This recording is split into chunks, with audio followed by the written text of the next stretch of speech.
I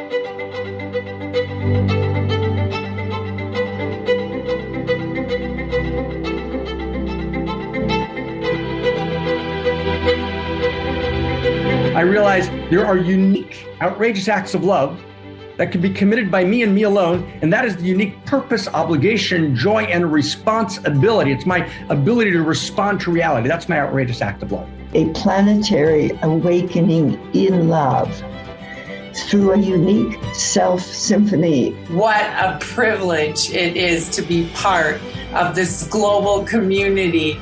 There's a voice within me that asks, who am I, right? Who am I in all of this? Each and every one of us has a unique gift to give that we desperately need.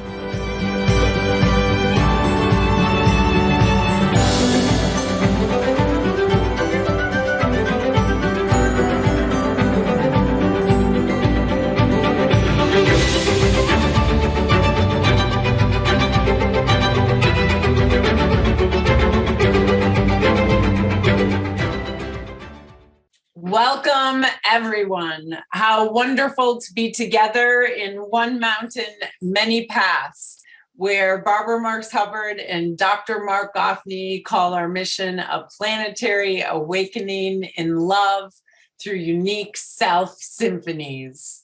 We are activating a new humanity and awakening as a new species, Homo Amor, the fulfillment of Homo sapiens. As a church, a synagogue, a mosque, a temple, a zendo, no one is excluded, everyone is included, and we come together to attune to the evolutionary impulse awakening within us. Welcome home, everyone. I'm Kristina Tahal, the co-executive producer, along with Krista Josepha, Jamie Long, and Jacqueline Clark. And we are delighted to gather together with each and every one of you for our 293rd live community broadcast.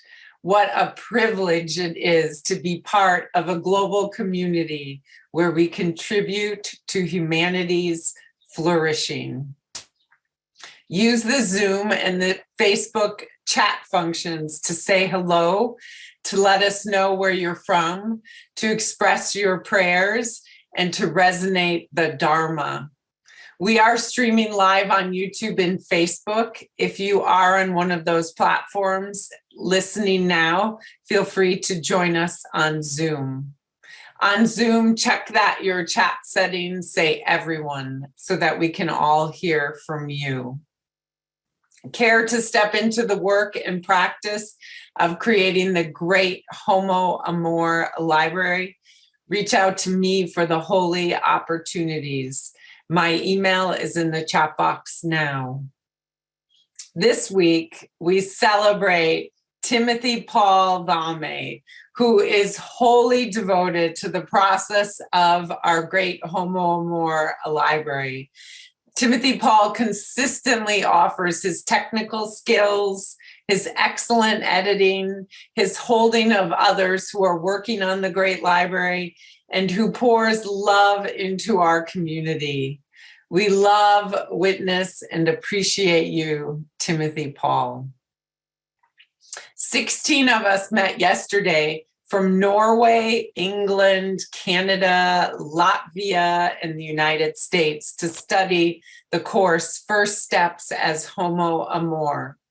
Unfortunately, our course is now closed, but do join us every Monday to write to today's evolutionary love code.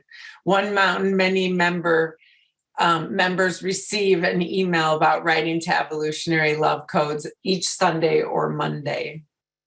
What to expect today? First, a Dharma recap from myself from last week. Then Dr. Gafni sets our intention. Then David resonates our evolutionary love code that we're working with. Then we step into our evolutionary sermon with Dr. Marc Gafni and sometimes with a clip from Barbara Marx Hubbard. And then we move into meditation to enter prayer. To close, Krista will invite us deeper into community, and we bring people on for for our goodbyes and a short dance party at the end. Marc writes what he calls evolutionary love codes. Marc and Barbara studied those codes together, often comparing them to Barbara's own 52 codes for conscious self-evolution. These codes grow out of their radical commitment over 100 collective years, crystallizing the new story of humanity. Quote, evolving the source code of consciousness and culture, which is the source code of love, unquote. I welcome all who are new. We need you. Know that each week is a standalone and every week does build on the week before. One Mountain, Many Paths is radically committed to telling the new universe story. Now for my recap from last week. Seducing Homo sapiens into Homo Amor, the moral obligation of a new world religion. A world religion means we have a set of principles that we share. So there's a shared conversation. We're at this moment in history that all the great traditions saw, but they didn't have language for it. One is called Armageddon, which means it falls apart. They understood it doesn't go on forever. They understood we're going to come to a place in which two paths diverge in the woods. And the question is, will we be able to take the one less traveled by? The modern word for Armageddon is existential risk. What's the response to existential risk in the traditions? In the traditions, they called the response to existential risk Messiah, or the Messianic days. But what does that mean? Messiah means a new vision, a new human, and a new humanity. What do we call Messiah here? We call it Homo Amor. Homo Amor is the new human and the new humanity. Homo Amor articulates a world religion which can seduce reality towards the highest version of itself.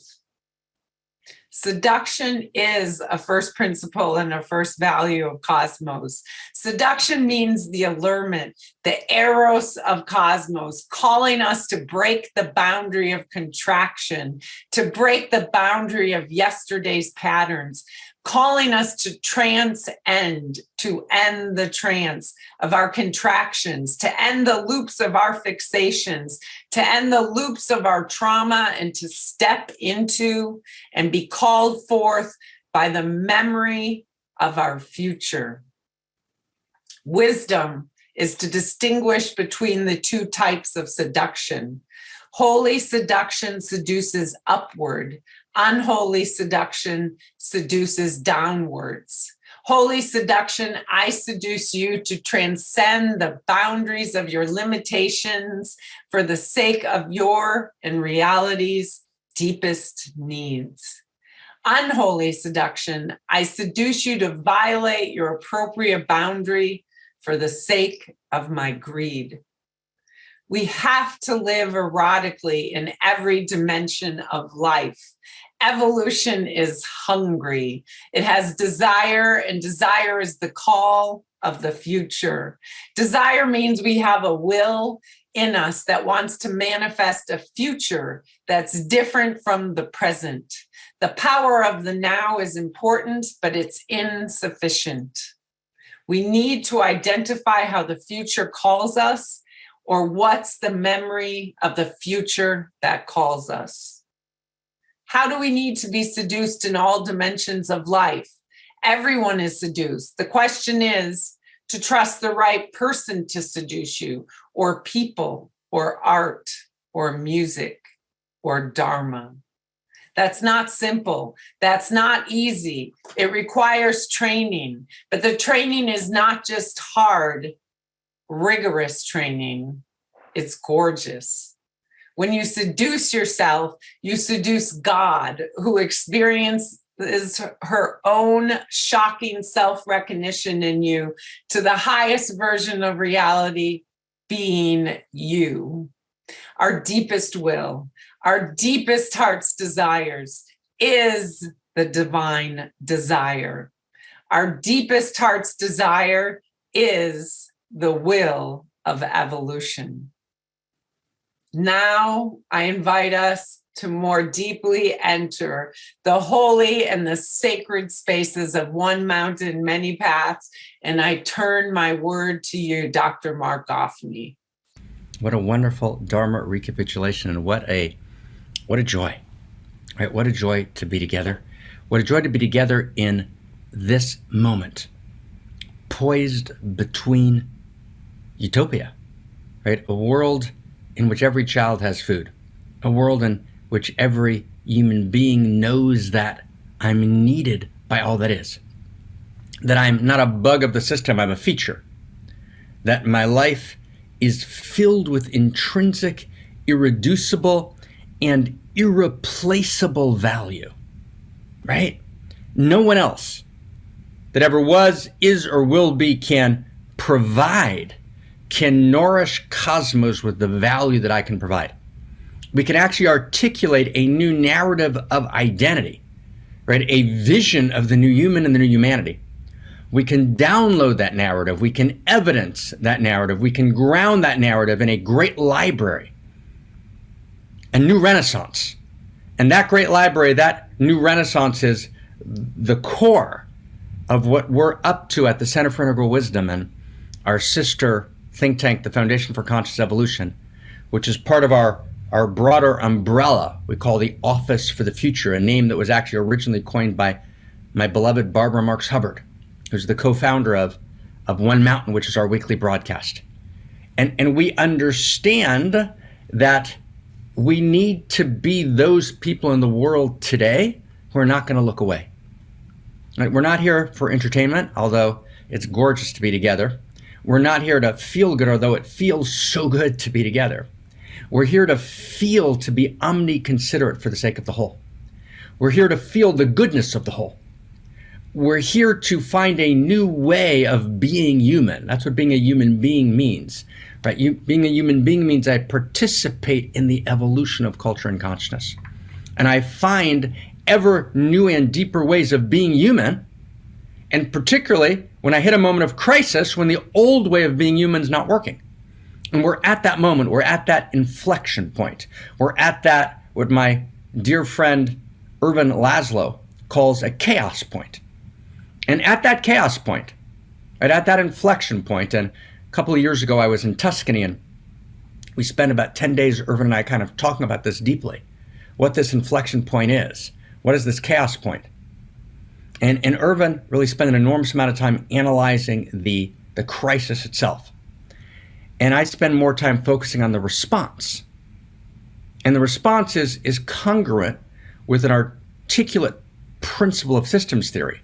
You know, and Ervin wrote in 1972 kind of the authoritative cultural book on systems theory, a kind of complex, good, and beautiful book that I just finished rereading actually with one of the fellows in the think tank, Dr. Venu Julapali. And one of the principles is that when a system is far from equilibrium and everything is in chaos, right, there's the possibility of a minor fluctuation point that can jump the entire system to a new order, to a higher order of being, to a higher coherence. So what I said to Ervin was, right after listening to his beautiful unpacking of the chaos point, right, that he talked about in a book by that name, is that our work here at the center is to actually be that minor fluctuation point. And that minor fluctuation point doesn't mean that it's minor. It means that that particular fluctuation point is what jumps the system to a higher order. But does everyone get that? So in systems theory, when the system is far from equilibrium and it's chaos reigns, it doesn't mean that we're gone. It doesn't mean it's going to fall apart. It means that something can move the whole system to cohere anew, a new allurement between the parts that actually jumps the entire system. So let me just before I go into what that is for a second, and I'm just setting our intention, I just want to check in with the chat box for a second. Does everyone get that image? Can you feel that image in terms of systems theory? Who can feel that? Who can feel the image? Can you feel that image? Right, I mean, it's a beautiful image and it's accurate. So what we've understood, right, in the last decade, right, of day and night work at the think tank together, so many of us, and I invite anyone who wants to join to get involved, is that the minor fluctuation point, to use that terminus technicus, that formal term, is a new story. That's what Barbara and I really stood for. And we actually deepened it, a new story of value. Right, a new story of value, rooted in first values and first principles. Can everyone feel that? Right? The minor fluctuation point, what moves culture, what changes the trajectory of the future, what organizes reality is story. That's why we go to movies. We go to movies because we're entranced by a story. And a story takes us in and we follow its thread. We understand our lives in terms of their storylines, because story itself, narrative itself, is not a social construction of reality. Narrative itself, right, is a first principle and first value of cosmos. Did everyone get that? Who can feel that? Let me say it in a simple way. Who can feel that, right? Who can feel that? Here's a simple way to say it. I'll say it kind of in the terms of the great traditions. You ready? Really simple. Okay, we'll feel it. God loves stories. That's how the great traditions say it. I'm translating this particular sentence from Aramaic. Right? God loves stories. Right? Stories is a first principle and a first value of culture itself. So to evolve the story is to evolve consciousness and culture. To change the vector of the story, to recontextualize my life in a new story of value, rooted in first principles and first values. Okay? So that's what we're here to talk about. Now, I'm going to add one thing, then David's going to resonate the code. And I'm madly delighted and excited to be with you, because this is the headquarters of the revolution. That's what we're here for. We're the headquarters of the revolution. And the revolution means that we're committed to actually overthrow the order of society, which is based on rivalrous conflict, governed by win-lose metrics, which is the old story. We have to overthrow the old story. And if we don't overthrow the old story, then that story is going to lead to the inexorable conclusion that emerges from the vectors of its plot lines. And the vector of the plot line of the success story, right? The success story, right? Meaning rivalrous conflict governed by win-lose metrics. And we did a big success summit a bunch of years ago to articulate what this broken success story looked like. And I sat with my dear friend, John Mackey, John's the founder of Whole Foods and an earlier chair of the think tank. And we articulated together this vision of success 1.0, which is pre-modern success, right? Straight obedience to your local God. Then modern success, rivalrous conflict based on win-lose metrics, achievement, where I win, you lose. I've got to stand out to achieve, meaning I got to be able to commodify my worth and get paid for it in a particular way, a kind of personal achievement, success story. And of course, each of these has some validity, but when they become the overriding plotline of Cosmos, what does it lead to? It leads to existential risk. It leads to a win-lose metrics, which creates an extraction model of massive consumption. We extract from the earth in a few decades that which took billions of years for the earth to create. We need to keep filling ourselves up with pseudo-eros, because we're not actually connected to the true eros of cosmos, right? Our success story means we don't have real eros, so we place someone else outside the circle to give ourselves an illusion that we're inside the circle. To be an eros is to be inside the circle, but we're not inside the circle because values collapsed. We've lost access to first values and first principles. We don't know what we stand for. So we have to cover up. We have to cover it up with pseudo-eros. Pseudo-eros means consumption, consumption, consumption. More success, more success, more success. We create exponential growth curves, fractional reserve banking, right? Which itself creates not complex systems which the parts are allured to each other, but complicated systems which are fragile and break down. Nassim Taleb has written extensively, right, on our fragile systems, which emerge from this win-lose metrics, rivalrous conflict success story. So that's all a disaster. So what do we need to do? We can't fix it based on changing governance structures by themselves, that social structure. We can't fix it based on building more roads or creating more jobs. That's important. That's infrastructure. But those are all trickle downs from what, right, Marvin Harris, right, the cultural theorist, called superstructure. Superstructure means, right, it's a fancy word for, although he wouldn't say it this way, for the story. What's the story we're living in? Right? In other words, we need a new way of being human. We need a new story of what the human being is. Okay? That's what we call the move from Homo sapien to Homo amor. Okay? Now, how do we get to this new story? We have to seduce ourselves to the new story. Okay? And this is David's about to read the code. And we do deep work here every week, and I just want to thank everyone for being willing to do the deep work. Right? This is not light. This is like we're doing the deep work of, right, we're in the center, and we're at this center of reality. We're taking our full responsibility, we're refusing to turn away, and we're articulating, right, these new source code structures, and then our job is to then articulate them, to write them, to film them, and to download them into culture. So we're adding something in these group of weeks. We're talking about the need to seduce ourselves, right, to a higher level.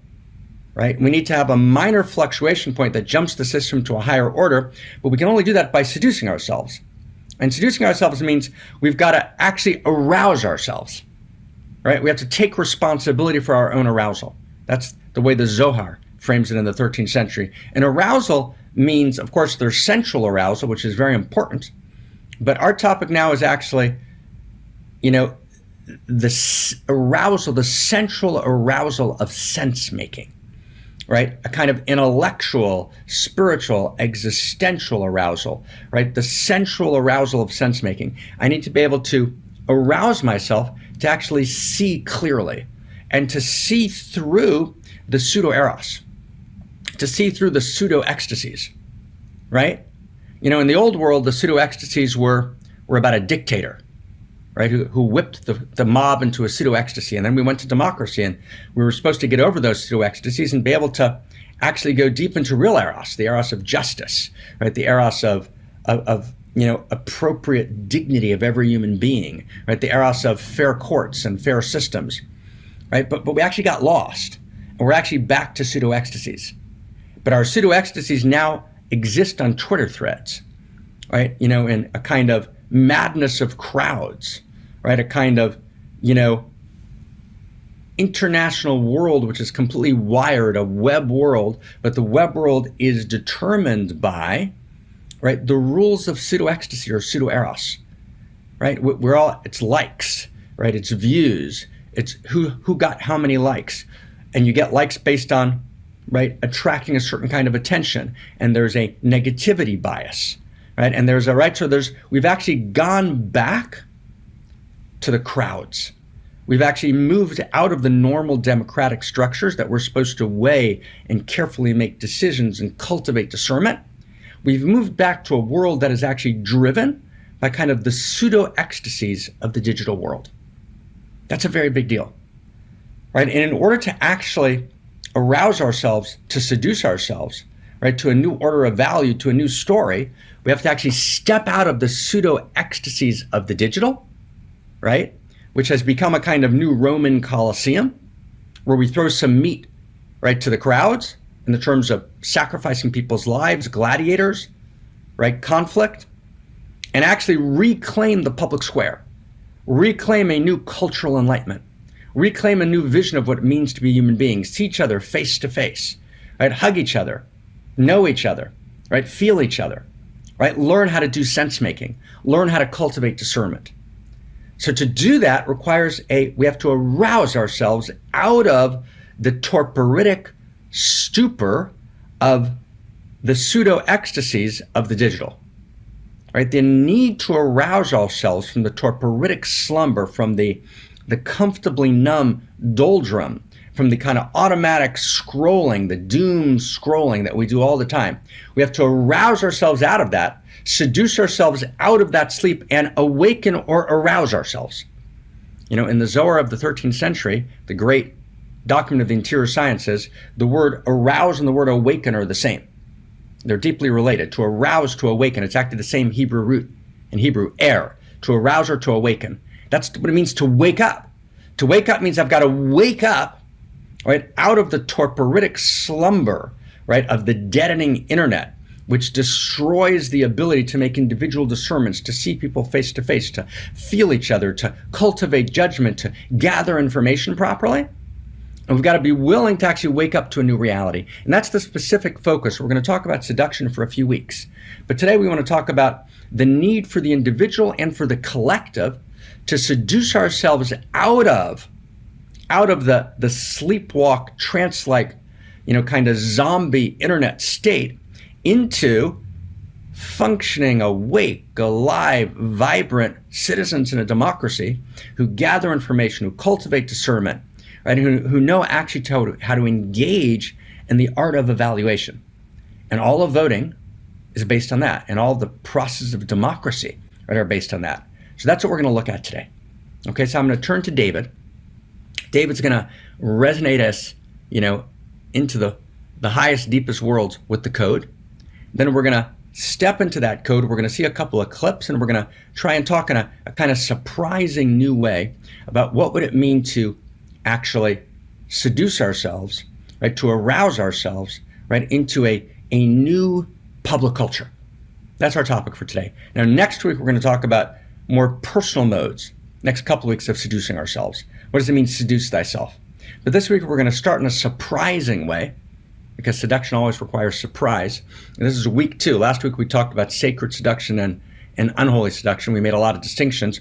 This week was our second week on seduction, and we're going to talk about the intellectual seduction, or the collective arousal, the collective intellectual arousal, or the arousal to our own capacity to discern, right? The sensual arousal to sense-making that requires us to step out of, right, the monological internet and step into a kind of deep dialogical, right, conversation with ourselves and with reality to actually be able to cultivate, right, our new public culture, right, our new commons.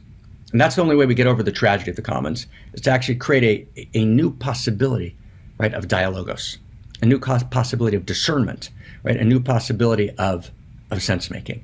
So David, this is a big week. This is a big week, everybody. David, take us inside. Here we go. Big week. Thank you, Dr. Marc. Also big week because I learned a new word, torporitic. Wow, I want to use that every day.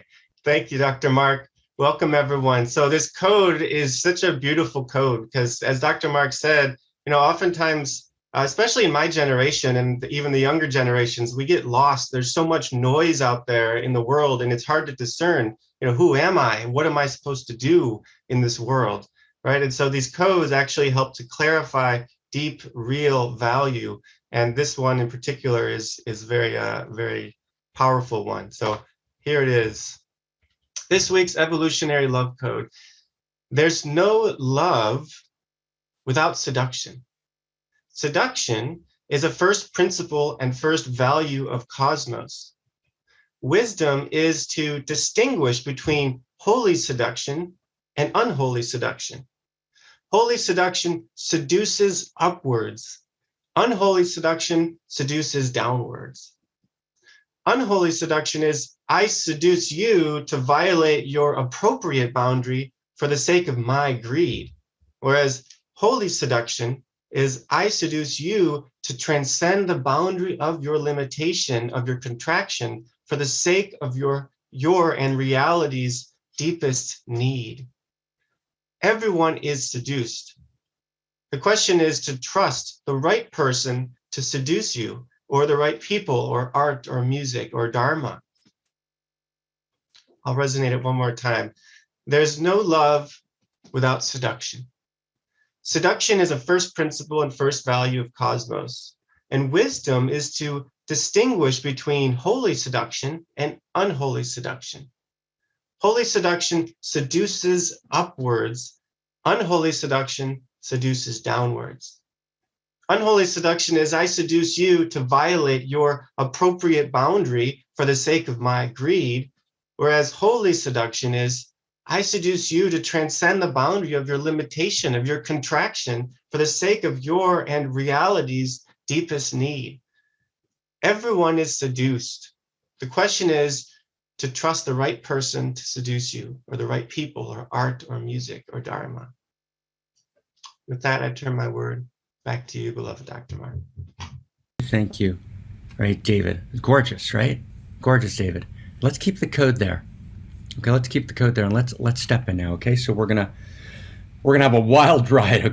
Welcome to One Mountain. All right, welcome to the heart of the revolution. Welcome to this place, this time between worlds, this time between stories, in which we're here to articulate the new story of value based in first principles and first values, and to seduce ourselves, to arouse ourselves, right, to this new story, which means we've got to step out of, David, this is for you, the torporitic slumber of the pseudo ecstasies of the digital, right? That's it. That's the sentence, right? Can we arouse ourselves out of the torporitic slumber of the pseudo ecstasies of the digital? Okay, let's step in. So we're going to do something, unusual.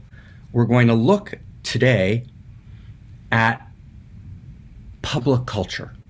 And what do we need to kind of arouse ourselves in public culture to seduce ourselves to sense making? Now, I'm going to ask Krista to put in the chat box the note that we sent out a couple of days ago, and just welcome everyone. It's so good to be together. Let's put in the chat box the note that we sent out a couple of days ago. And I want to read the first part of it, and that's going to kind of set our tone. Then we're going to go to the movies.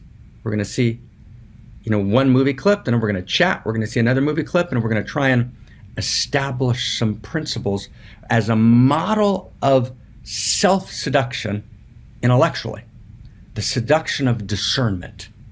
Seduce thyself. This is a note we sent to set up our conversation for this week. Taking responsibility for your own arousal. The old Delphic oracle in ancient Greece said, know thyself. And know, right, in the sacred texts, right, know always means carnal knowledge, right? And Adam knew his wife Eve, right? Know thyself. And Adam knew his wife Eve. Okay? Let's go to the next step.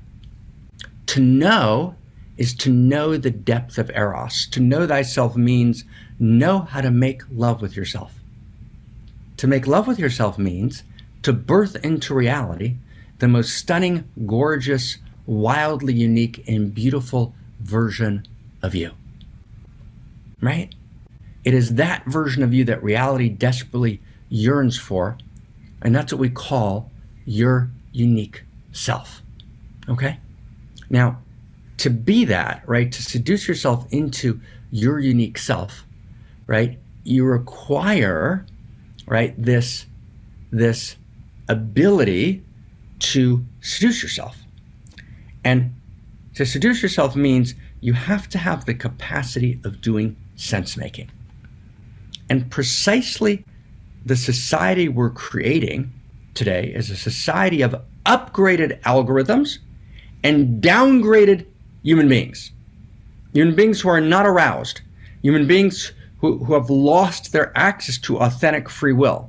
Human beings who are manipulated, right, by web algorithms coming at them so fast and moving so carefully, and that are so carefully programmed, because what we now have are personalized, micro-targeted campaigns, right, to hijack your attention and to form your opinion in internet silos and echo chambers, which are virtually impossible unless you seduce yourself, unless you arouse yourself, unless you step in and cultivate your unique self-discernment. You actually lose access to your own Eros. So then what we said this week was, right, in the mailing we said, what are you willing to die for? That's the instruction for who do you want to be, right? What are you willing to die for? Say it softer, whisper it with quivering tenderness. What are you willing to die for? And if there's nothing you're willing to die for, you're already dead. And then when you know when you're aroused to realization, when you're aroused to the realization of what you're willing to die for, then live for it. And this is the core of this week, right? So what am I willing to die for? And if I'm not willing to die for anything, I'm already dead. But once I'm aroused to the realization of what I'm willing to die for, then I begin to live for it. Now, what does that mean? What am I willing to die for? So, and friends, beloveds, sometimes we're willing to die for a mother, a father, a partner, a son, a daughter, even a friend. And that's beautiful. But it never occurs to us that we need to die for ourselves. We need to die to birth ourselves. And it also never occurs to us that we're willing to die for a value, right? And that if we're not willing to die for a value, if we're not willing to die for a set of values, then we're already dead. And we think that the people who are willing to die for values are kamikaze Japanese pilots or Islamic fundamentalists, right? Who are suicide bombers, or Christian crusaders, right? Who attack a Muslim fortress, right? Dying for the glory of God, right? We identify, right, the willingness to die for something, right, as the mark of regressive fundamentalism, insanity, right, psychosis, right? When we hear what are you willing to die for, it actually makes us frightened.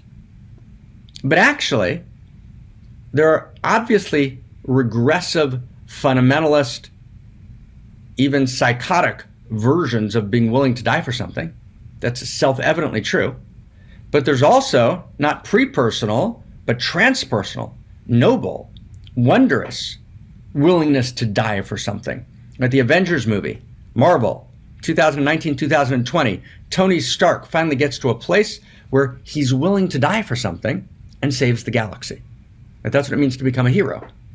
And if I have a broader vision of death, if I understand that life's not over when it's over, if I have an understanding that I'm part of a larger field of consciousness, if I understand that there's a continuity of consciousness, which is the implicit knowing of the hero at the moment in which they sacrifice themselves, right? Then I wake up to myself. Then I realize, oh, there's something I'm willing to die for. There's values I'm willing to die for. If there's no values I'm willing to die for, then I'm basically in a race for immortality in this body and in this lifetime, which I will inevitably lose. I will inevitably lose, and my life is pathetic. My life is a crumbling, pathetic failure because I'm in a race for egoic immortality in this body, and it's a race that I will be defeated in a horrific way. That's a given. So if that's my goal, then I've already failed. So my goal is actually to live the fullest, most gorgeous, most stunning life, and to live for those values that I'm willing to die for. Does everyone get that? My goal is to live for those values that I'm willing to die for. Wow. Okay, so we're gonna start to put this together. I know there's a bunch of strands on the table, and we're gonna start to really put this together in a deep way here. Okay, so let's see if we can get this. So let's take a look at a clip. I want to show you a clip. It's a very, very intense clip. It comes from Tom Hanks. I'm going to ask you to just kind of be gentle in it. It runs about not more than 2 minutes. It's about a 2-minute clip, right? And it's about men, in this case, being willing to die for something. So let's just go slow. This is part of our study. It's part of our meditation. Let's see if we can see this, feel into it, and then talk about it. And all of this is going to be part of our own self-seduction, our own arousal, right, to our fullest humanity, right, to the possibility of being new humans, to the sensuality of sensemaking. That's what we're looking for here. So Krista, take us inside.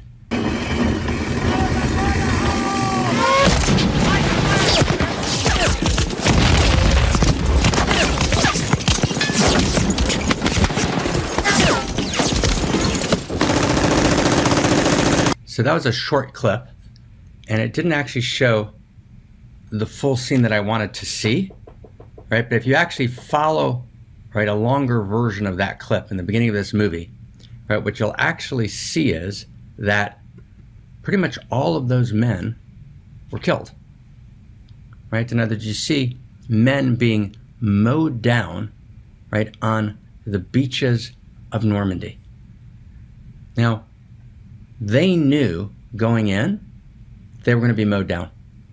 And they knew that at least half of them wouldn't walk out of that beach alive. So why were they there?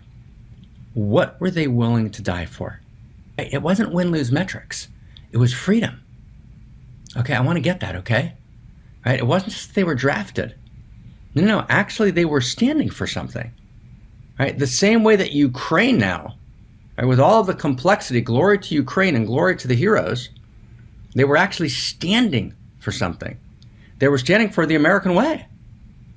They were standing for, right? They were innocent, right? Tragic beyond imagination, and their willingness to die on the beaches of Normandy turned the tide of World War II and defeated Nazism, right? And created, in many ways, the world we live in.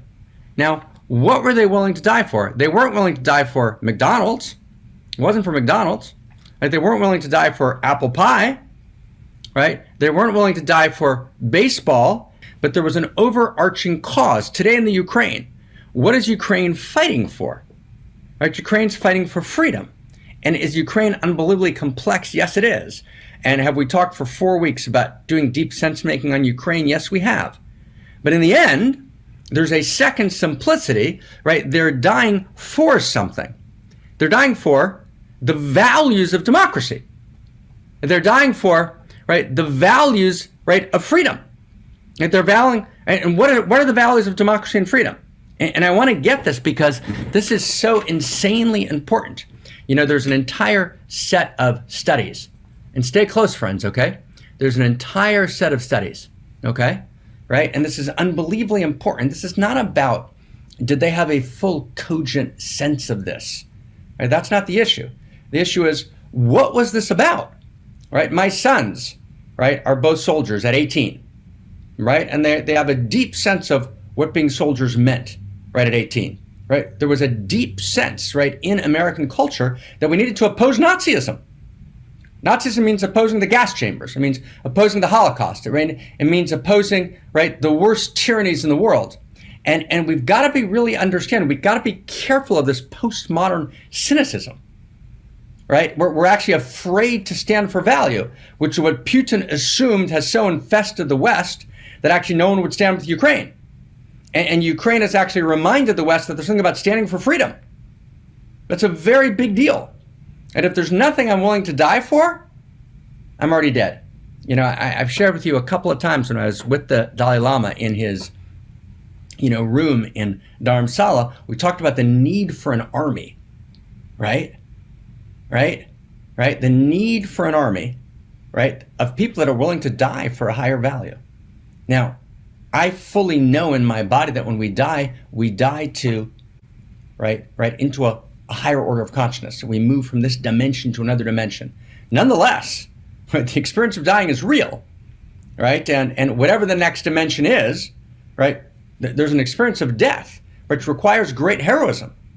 And the hero is willing to die for a higher value, and we're able to discern between a false cause and a true cause. When we talk in cosmoerotic humanism, we talk about 6 levels of pleasure. All right, the third level of pleasure is the pleasure of standing for a cause. But every pleasure has a counterfeit version. So the counterfeit version of that pleasure is a pseudo cause, right? A pseudo value. So there's no question that there's a great danger in hijacking the human nobility to be willing to stand for a cause. We can hijack that for a pseudo cause. Absolutely.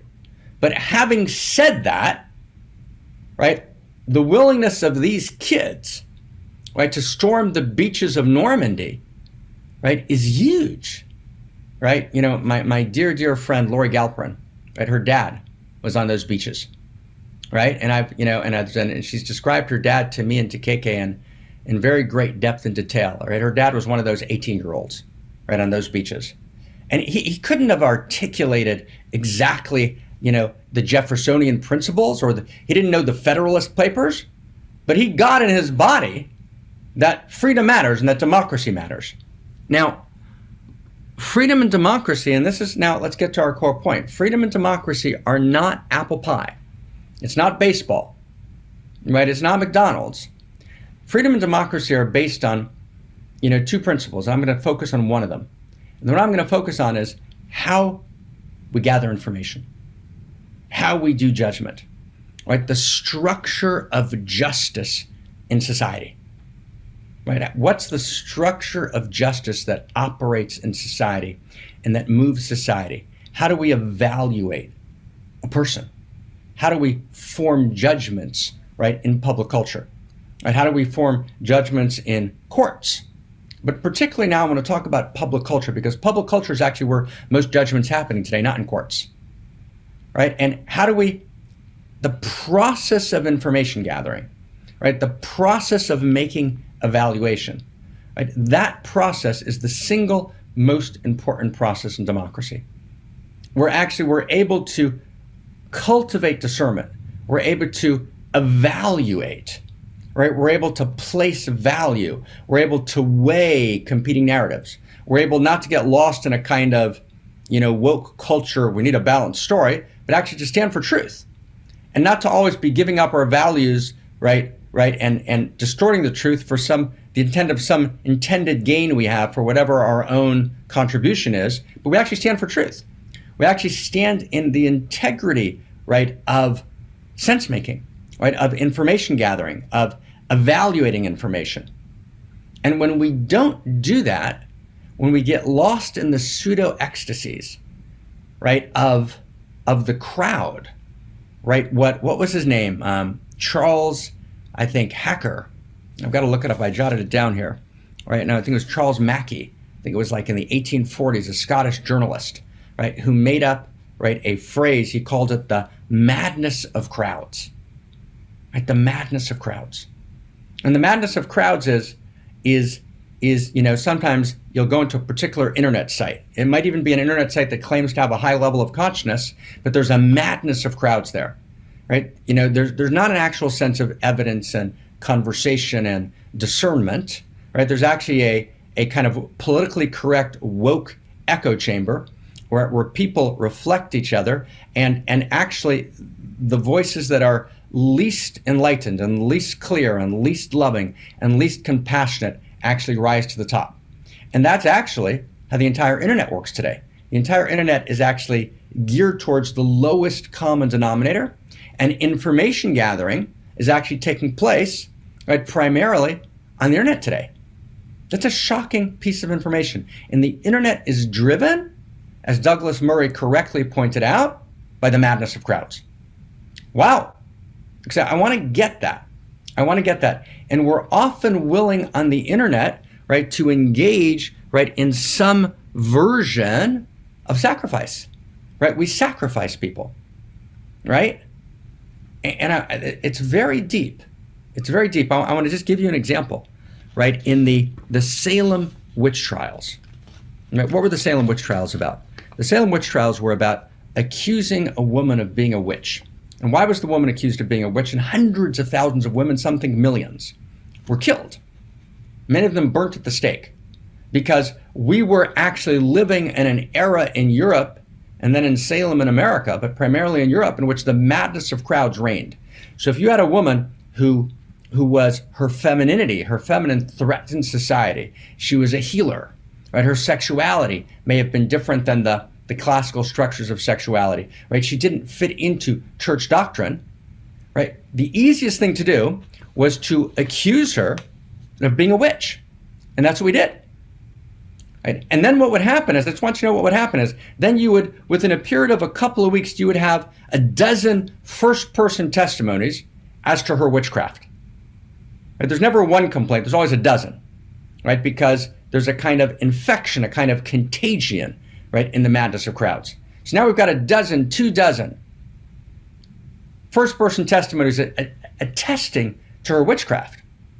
And of course, right, as scholarship has pointed out, there were often an entire set of hidden ulterior motives behind, right, the accusations of witchcraft, which were all sorts of political machinations, all sorts of rivalrous conflict, win-lose metrics, right, tragic games of the worst kind of games that people play. And hundreds of thousands and millions of women paid the price. So there wasn't an ability, right, to actually gather information. Now today, we don't live in a religious zeitgeist on the internet. We live in a psychological zeitgeist. So we don't call a person a witch, we call them a narcissist, or we call them a sociopath, right? But that's the same thing as calling a person a witch. And then we don't use the formal Salem witch trials, but we create Twitter threads, right, in which people are very, very afraid of being called out, because if you're called out in the wrong way in a Twitter thread, and then it comes up, right, on the Google search about you, when someone accused you of something, that remains on the internet forever. So we live in the pseudo eros of Twitter threads, which are not about discernment, right, not about weighing information, right, not about face-to-face feeling each other, right, not about actually even reading or checking information in a serious way, because who's reading, but it's based on an evocative, emotive madness of crowds with kind of an automatic clickbaiting, right, low-level, tragic, lowest common denominator human play, right? That's actually how judgments are formed today. Right? It's a kind of an unbelievable structure. And we don't know, we haven't created litmus tests to actually discern, right? How can we tell the difference between what's going on? How can we actually discern between what is kind of internet abuse, the madness of crowds, right? An abandonment of principle? What's a kind of modern version of Salem witch trials, right? And what actually is important issues that need to be looked at, need to be weighed. Now, this is not a minor thing. This is what those boys were dying for. And yes, they couldn't quite articulate it.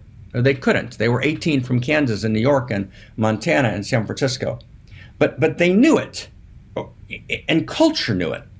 Culture knew that actually the way Putin is doing sense-making today is to remove all possibilities of people doing independent and serious sense-making. But at the same time, right, in the United States, right, our own kind of American group of oligarchs, right, are controlling the internet and controlling the information flow, right, and creating micro-targeted, personalized advertising, forming opinions, right, that are actually undermining our core sensual ability to do sense-making and to arouse ourselves, right, into, right, our unique capacity to discern. That's a big deal. So this is not nothing, right? What those boys were dying for on the beaches of Normandy was, right, I'm gonna use an unpopular word, the American way. Now, America's filled with flaws. And I read the book when I was a kid, The Ugly American, which kind of critiques America's world policy. And there's a lot to critique in America. And America's a great country, right? It's actually the single most successful, right, multiracial country in the history of planet Earth. And as Barack Obama correctly says, right, it's a dream in the making. Right? It's a dream that's unfulfilled, right? But we can't forget the dream. What happens to a dream deferred, wrote Langston Hughes? Does it dry up like a raisin in the sun? And the dream of America, that you can actually feel safe and held in the arms of Lady Justice. And Lady Justice is the divine feminine, right? That's the divine feminine. That's Lady Justice, right? I don't know if anyone's ever been kind of on a vacation in the wrong part of Mexico, right, where your goods are stolen, and you go to the local police and you realize, oh, and they're probably involved with the people who stole them. That happens in Mexico tragically all over the place, right? There's not a sense of being held in the arms of justice, one of the tragedies of corruption and in many parts of the third world. And it's obviously not true all over Mexico, but it's a demarcating characteristic, right, of many, many, many towns. Kristina just came back from Mexico a couple of days ago, and we were just talking about it, right? We take it as an assumption that we're actually held in the United States or in a Western democracy in the arms of justice. And that justice is imperfect. And that justice is often available only to people with dispensable income. And that justice is often not available, right, to lower socioeconomic classes, in which I include myself, right? So that justice, it's a dream in the making. But at least the aspiration is clear. It's that we do justice. We look at every individual case. We're not involved in a kind of identity politics in which we dismiss men, right, or Jews, right, or blacks. We look at every individual case. We evaluate individually information. People are innocent until proven guilty. That's a big deal. So I'll just give you an example of it. And this is what those boys were dying for on the beaches of Normandy. I'm going to give you just one simple example. This has happened. I was going to write an essay on this. I didn't have time. But I've tracked this over the last 5 years. There's a new word in the press, and the word is credibly accused. And this has kind of found its way. It's one of the woke downloads into culture. We used to say a person's innocent until proven guilty. Now a person's credibly accused. And credibly accused is a very, very subjective term invented by journalists that's deployed, unevenly, and often, right, credibly accused also has an enormous amount to how the public responds to the accusation, right? It's a big deal, right? The assumption, right? A whole set of assumptions, right, that need to be challenged, right, exist in this word credibly accused. And the second a person is termed credibly accused, that's it. They're credibly accused. There's been no process. There's been no evaluation of information. There's been no fact checking, right? But the person is credibly accused. So that's it. End of conversation. That's the destruction of the American dream. The second that we actually are lost in, and I'm going to say it again, the pseudo ecstasies of internet hysteria, the Roman Colosseum reenacted on the internet.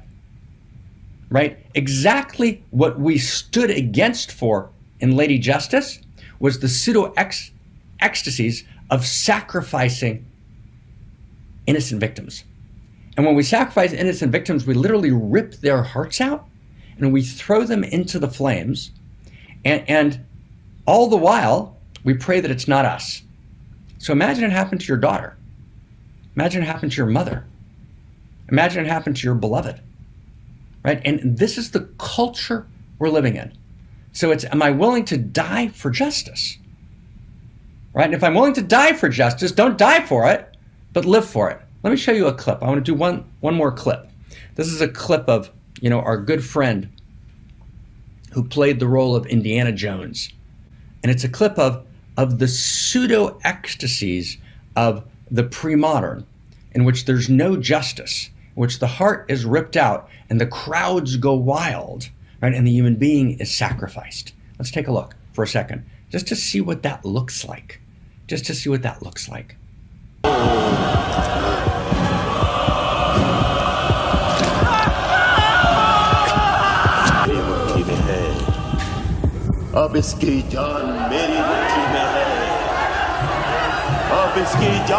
I want to catch that. That is a Twitter thread. You just watched a Twitter thread. Does everyone get what I mean by that? You just watched a Twitter thread. Right? In other words, you rip someone's heart out. That person is demonized. That person is dehumanized. Does everyone get that? That person is dehumanized. Their heart's ripped out. Do you see the crowd going wild? The kind of ecstasy of the crowd? The ecstasy of the crowd is being manipulated by the high priest. Does everyone get this? But the high priest in this case is not one high priest. It's an algorithm, right? It's an algorithm that's geared to generate profit and power to about 5 or 6 companies run by about 15 people, okay? Right? And people are regularly, lives are ruined, right? Families are destroyed regularly, right? In Twitter threads, right? In Facebook threads, right? In ostensibly sacred places and lots of not sacred places, because the actual discernment, right? People are caught up in the pseudo ecstasy of the crowd. And the madness of crowd is subtle. And people are caught in the excitement of the crowd. Okay? Right? Like, wow. Does everyone get that? And how many people get it? It's kind of shocking to see. Right? This is exactly what democracy stands against. Democracy stands against the notion that we do judgments, right, based on, right, processes that are about arousing feeling, and we arouse the feeling by hijacking a legitimate issue and then whipping up the crowd, right, in fear of that issue. Let's give you an example. Take McCarthyism. McCarthyism was against communism. Communism was a hugely important issue to be against, right? Does everyone agree to that? Communism had killed tens of millions of people in the world. Communism, under various forms, had been the single most brutal, repressive force in human history. So it was built in noble goals. Most of the Jewish intellectuals in New York were communists in the 1930s. And they were affiliated with the Communist Party because the rhetoric of communism was beautiful and seemed at least similar in part to the rhetoric of the prophets.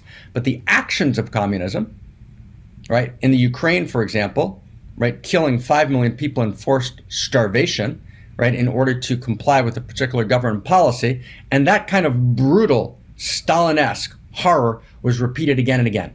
Okay, now just stay close for a second. So McCarthy, who's the senator from the United States, takes a legitimate issue called communism, and then he uses it to whip up the madness of crowds. This is before the internet, right, using the newspapers, but actually what's actually driving him is all sorts of personal pathology, all sorts of personal agendas, all sorts of power issues. And so the entire McCarthyite attack on many, many, many people in a democratic society takes place because everyone steps back and no one's willing to stand up for it. And why is no one willing to stand up? Because everyone says, well, but I've got to make my contribution. So I'm not going to actually stand up to this horror. Right? So everyone steps back, right, making sure to protect themselves, and no one actually takes a stand. So there's a new term called sexual McCarthyism. And sexual McCarthyism is we use, for example, our correct fury at sexual harassment, or our correct fury at patterns of sexual abuse. But then what happens is we create sexual McCarthyism. In other words, we use, just like we used the fear and anger and outrage against communism, we use the legitimate outrage against, let's say, sexual harassment to whip up the madness of crowds and to actually become McCarthyite, meaning to hide all sorts of hidden agendas, to hide all sorts of hidden motivations under the veneer of protecting victims, under the veneer, right, of making sure there's not new, right? And it's whatever the veneer is. So that's called sexual McCarthyism. So McCarthyism means you take a legitimate issue, you hijack that issue, then you use it for the most base of human motives, which are to suspend the process of evaluating information, to suspend the process of evidence, to suspend the process of justice. So all of this is a violation of the goddess. This is the great violation of the goddess. And I'm going to go 2 more steps and we're going to finish. And I just madly appreciate your time. I'm going to get 2 more steps. Okay? So here's step 1. I want to give you, how do we now seduce ourselves? Let's go back to the beginning and arouse ourselves, right, to be able to do discernment. We have to arouse ourselves to sense making. So first, I got to know, what am I willing to die for? That was our first step. Does everyone get that? What am I willing to die for? So what did we see? We saw on the beaches of Normandy, these boys, right? Laurie's dad being one of them, being willing to die for justice, right? And as I didn't see who it was, but I saw someone pointed out, a couple of people in the chat box pointed out correctly, that it wasn't quite coherent in their mind. Right? It was more of a visceral knowing, and it was a cultural knowing. I'm not talking about each individual boy from Montana, but these boys were willing to, they're willing to die for justice. That's unbelievable. And we are in their debt, and their willingness to die for justice defeated Nazism and created the world that each one of us on this Zoom today live in. Okay, so that's step 1. Beautiful. Okay. So I got to identify, what am I willing to die for? I'm willing to die for justice. 2, then I don't die for it. I live for it. So now I've got to live for justice. But justice means, right, that's the core of the American way, means how I gather information, how I do evaluation, right? How we actually create fairness, right, and integrity, right, in our public spaces, right? That's number 2. Number 3, right, that means we don't get lost in the pseudo-ecstasies of the Salem witch trials, right? That we actually do careful case-by-case information gathering, and we're careful not to get caught in these contagious memes in which we accuse a woman, right, who is sexually or intellectually, right, or spiritually, right, post-conventional in some way, or who's threatening to the community, right, from being actually burnt at the stake. Or we prevent people with ulterior motives arousing, right, these kind of, that's why we call them witch hunts, right, in order to accomplish their own hidden ulterior motives, because we actually begin to cultivate discernment, right? So cultivating discernment is such a big deal, right? And that was the move from the pre-modern pseudo-ecstasies of the pre-rational, right, into this evolutionary leap into the rational. And here's the thing, right? Around the world, both the far right and the far left that are dominating the discourse are both abandoning actually civil discourse. They're abandoning a baseline of facts, right? They're abandoning how we actually talk to each other and do point counterpoint and actually evaluate information, right? And they're engaging in, of course, we don't call people witches, we call them sociopaths because we're in a psychological world and not a religious world, but we're actually destroying our public culture. We're destroying the conversation of public culture. We're destroying, right, the public commons, and that's the true tragedy of the commons today. And we need to actually arouse ourselves to create a new public commons, right, a new public ethos, a new public culture. We need to evolve public culture, right, in a real and substantive way. Now, I know we're late. I'm just going to do one last step, okay? Just to complete this for you so we can actually see this and feel this and know this, okay? So how do you discern? So I want to give you an example of discernment. And we've talked a lot about it. I want to do just this last second of it. I'm just going to give you one example. I actually took some notes this morning. I wrote like 10 pages. I'm just going to do, one, okay? How do we discern? So how do you know the difference between, something that seems to be a legitimate issue and in something that actually is disguised as a legitimate issue, but actually there's a whole set of ulterior agendas that are behind it. There's a whole set of motivators. There's a whole set of players, right, which are kind of invisible. It's very hard to know. How do you know that? How can you look at, let's say, we live in a world which is filled with attack, filled with scandal, right? How do you know kind of how these things happen? And I'm going to give you an example which some of you are not going to like, but I apologize for it. But it's a very good example. Mario Cuomo was the governor of New York. Mario Cuomo is a complex politician, okay? And he was, a kind of hard-ass, tough, disliked by an enormous amount of people. Other people thought he was enormously effective, right? But a complicated politician with a long record of service and a long record of controversy. Mario Cuomo, right, during COVID, became really an American hero. I don't know how many people, let me just do a show of hands, and around the world, how many people that, not Mario Cuomo, his son Andrew Cuomo, I apologize. I'm talking about his son Andrew Cuomo. I apologize, not Mario. I apologize, Andrew Cuomo. I apologize. So Andrew, Mario's son, Andrew Cuomo, became a symbol, right, during COVID. He did these incredible press conferences. How many people remember his press conferences? I remember, he was unbelievable, right? They were famous in Holland also, right? They were unbelievable. They were just like wild, and I used to joke around with Kristina that, her boyfriend, because Andrew Cuomo was sending out an email every day, really a beautiful email, and he was really holding this place of Eros and this place of love, and Keiko would read it. Keiko was in New York, right, during the worst part of COVID, those 4 months, and she'd read his email every day and watch his press conference. Unbelievable, right? In an unbelievable moment.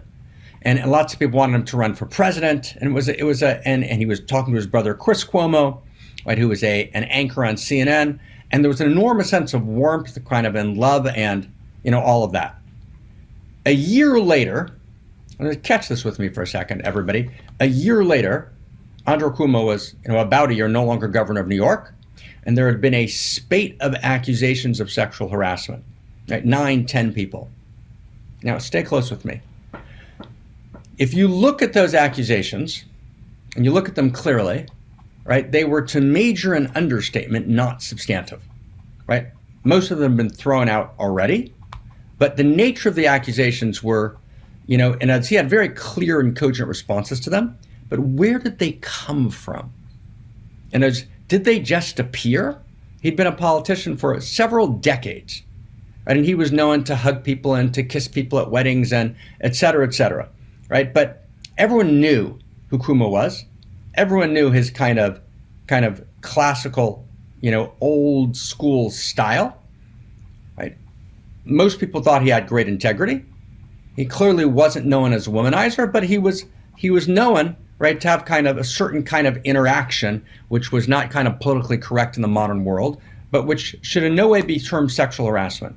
All of a sudden, he becomes this major hero in the United States, right? Madly loved. He incarnates Eros, and then a process kicks in, which is called the murder of Eros, right? He has to be taken down.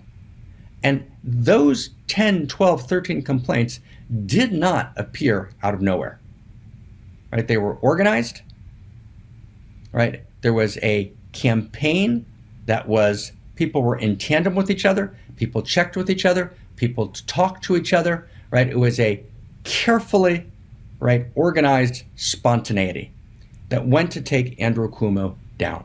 Now, I am not Andrew Cuomo's press spokesperson. I have not investigated each of these cases, although I read as much information I could on every one of them. And we lost, in the United States, one of the best Democratic politicians who could have effectively articulated Democratic politics and who could have challenged the kind of Trump MAGA move that's happening in the United States. But he got destroyed. He got destroyed on what most commentators at this point feel were either trumped up or close to absurd claims.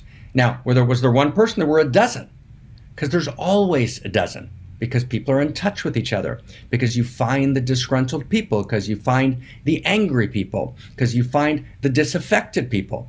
Right? The person who wrote the report about Cuomo, the Attorney General of the state of New York, announced her intention to run for governor against him, right? And yet she's writing the report about him. It's kind of a strange situation. And the assumption of people was, and I want to stay with me, is that once Cuomo, right, resigned the governorship, everyone said, now he can't come back, right? There's no redemption, right? We can never allow Cuomo to come back again. It's like, wow. So that makes you like, so you got to do discernment. You have to cultivate discernment. What's actually happening here? There was no trial, right? There was no genuine counterpoint that was allowed. There was a process, and the process was evaluated based on public opinion. It was based on Twitter threads. It was based on Facebook threads. It was based on, right, trying to create a certain kind of, right, pseudo-eros explosion of anger in the public sphere. And we lost, right, a very, very important public servant.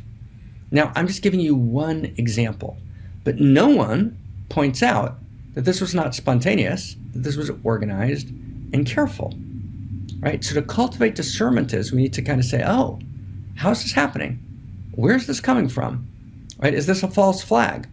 Not to be conspiratorial, but to actually say, I'm not going to be determined by Twitter threads. And I want to offer you, right, 4 litmus tests that are tried and true, that you can know to discern whether what's going on in the public culture is real, right, or whether it's a madness of crowds. Here's the 4 litmus tests. Number 1, when people are attacked in the public sphere, right, you have to ask the question 1, before action was taken, right, was there a fair process, right, of fact-checking, of investigation, of talking to both sides? Meaning before a person was fired, right, Johnny Depp was fired immediately as soon as Amber Heard wrote a column about him, a few years ago. No one checked. There was no interest in checking. Once she wrote the column, the assumption was Johnny Depp's an abuser. Johnny Depp's obviously a complex person, so it played into his complexity, right? And Johnny Depp lost, an enormous amount. Now, I don't think we need to cry for Johnny Depp, blessings to Johnny, but the point was that what happened was it happened before there was any fair checking of information. So that's 1. So if something happens before there's fair checking of information, and before evidence is considered on both sides, that's the first thing you have to look for. Number 2, what if new evidence comes to the fore? So if new evidence comes to the fore, are people willing to consider it? Or if new evidence comes to the fore, people are uninterested. So for example, with Andrew Cuomo, an enormous amount of new information gradually started emerging, right? And his stance became much, much more deeply supported But once he's gone, no one's willing to look at it again. So there's no willingness to consider new information, number 2. Number 3, is the person who's being attacked being demonized? Is there a demonization happening? Right? Is there a dehumanization happening? Do we begin to talk about the person as if they're not a human being, that we actually can't feel them? So if is there demonization and dehumanization, right? Number 3. And number 4 is the assumption in public space that there's never room for resolution. It can never be resolved. That whatever the quote unquote judgment was in the court of the pseudo ecstasies of the digital, right, what we now call public opinion, there's no ability to return. It can never be resolved. Right? There's no redemption. There's no liberation. Right? It's never over. Those are 4 litmus tests. Right? So if judgment and action is taken before there's a fair process of fact-checking, number 1. Number 2, if new evidence is no one's willing to consider it. 3, if there's demonization or dehumanization. And 4, right, if there's never a possibility for it to be healed or solved.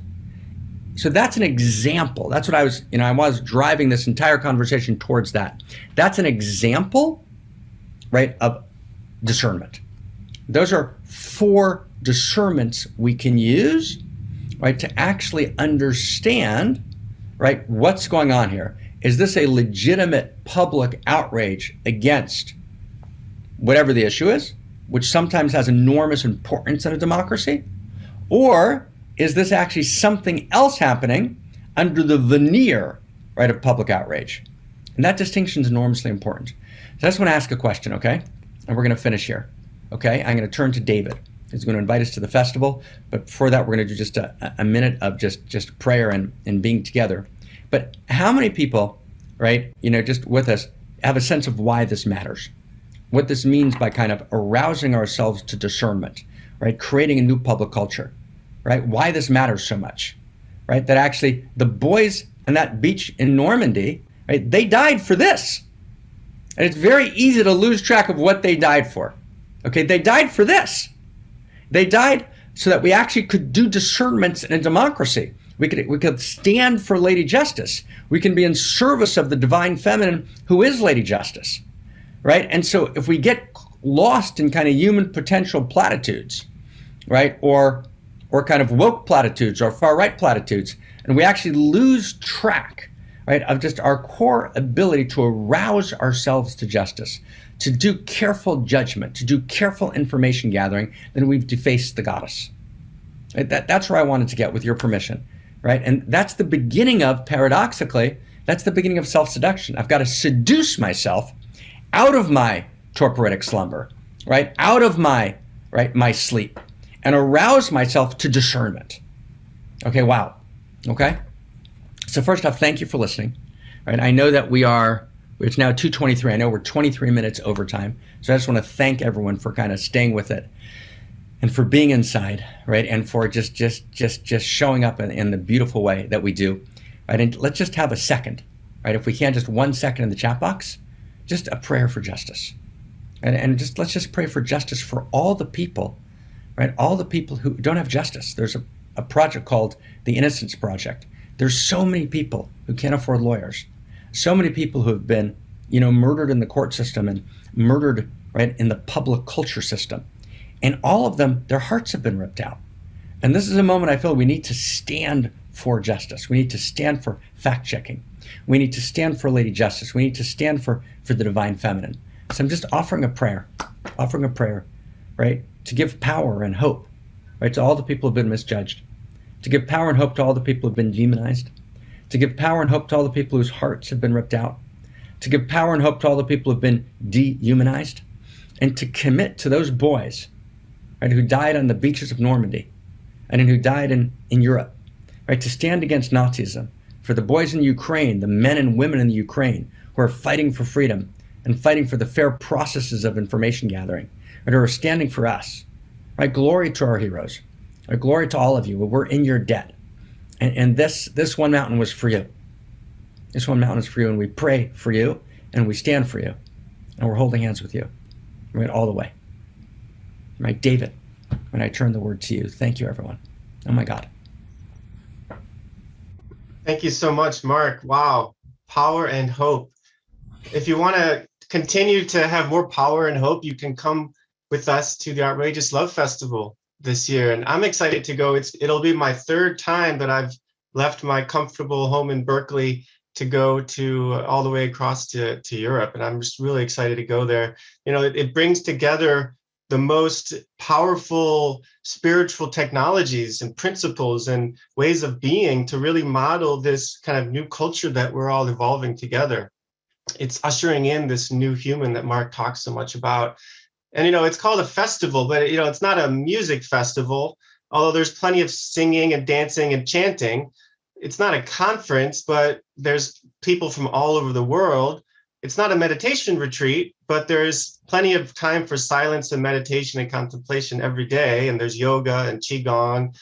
It's not a seminar, but Dr. Marc will be there in person to transmit his powerful wisdom and help us discern how to live and to wake up and grow up and show up. It's a beautiful week. It's 6 days, the 6th through the 12th in Belgium. We can really bring your whole self together. And, you know, Marc and Claire and Shahat, they really weave such a beautiful event that, you know, it makes me feel more whole, right? Whenever I've gone, it's, you know, I show up as my entire self and I'm woven into this fabric of Eros that is this collective evolution of culture that we're participating in. So please come. It's well worth it. And you can see that there's a link in the chat box, and I hope to see you there.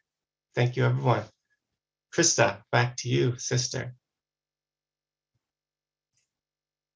Yes, thank you, David. Thank you, Marc, and thank us all. And I realized that we're running late, so I'm going to keep it super short. And you do want to stay until the end, because that's when we have our little dance party together. But before we go there, I just want to show you our website, which is onemountainmanypaths.org, and show you that we have an exciting new event coming up. The dialogue with Marc Gafni and Andrew Cohen, which is happening on June 2nd. And the topic will be evolutionary relationships. So we can put the link in the chat box, and we'll also send it out in our emails. You can sign up on this page right here. It's totally free for everyone to join. So please go ahead and do that.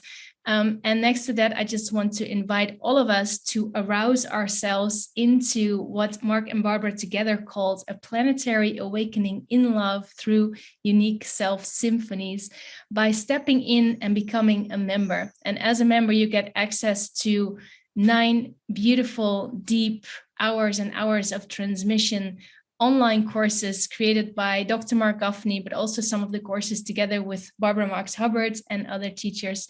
So take a look at this page and discover all the things that you can learn here. And I can't wait to welcome you in this amazing community, this band of outrageous lovers. And I receive emails, I think every week, of people saying, this is my favorite part of One Mountain, where we get to come online and dance it out together at the end of our broadcast. So what we're going to do right now is you will be invited to upgrade as panelists, so you can turn on your camera. I invite you to put everyone on gallery view so we can see each other's beautiful faces, and we're going to put on some music and we're going to dance and blow this out. Thank you so much for being here, and we can't wait to be together again next week. Thank you. How deep is your love? Is it like the ocean? What devotion?